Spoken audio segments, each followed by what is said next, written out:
मियां साहब जा रहे ने देखदे की ने एक लड़की बहुत खूबसूरत ते पिड़ साफ कर दी है ते सरकार मियां साहब नु पुछदे ने तेरा नाम की ओ कहंदी मेरा नाम है रानी आख्या वाह मौला ना रानी होई दी पेड़े पे सरकार मियां साहब अगे जाने वेखदे ने कि बंदा बड़ा लागर है ओनू चुके लैके जा रहे ने मियां साहब ने पूछया एदा नाम की आख्या एदा नाम है जीवन आख्या वाह मौला नाम जीवन है मरदा पिया सरकार मियां साहब अगे जाने ने वेखदे ने एक बड़ा सोहना जवान डंगर पे चारदा है ते मियां साहब नु पुछदे ने तेरा नाम की ओ कहंदे मेरा नाम है मोहम्मद मेरा नाम है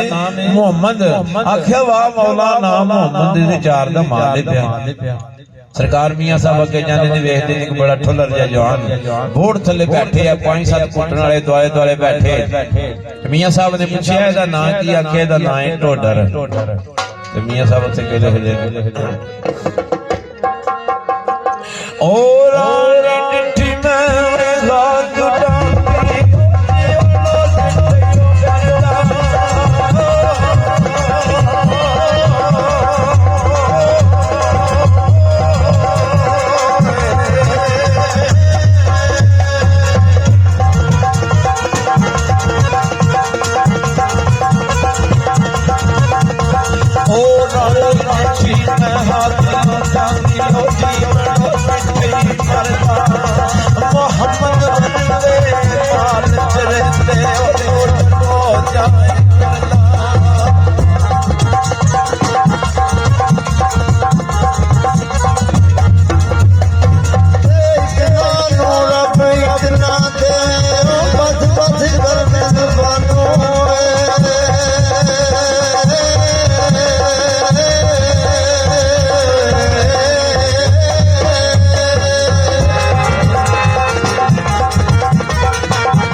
यार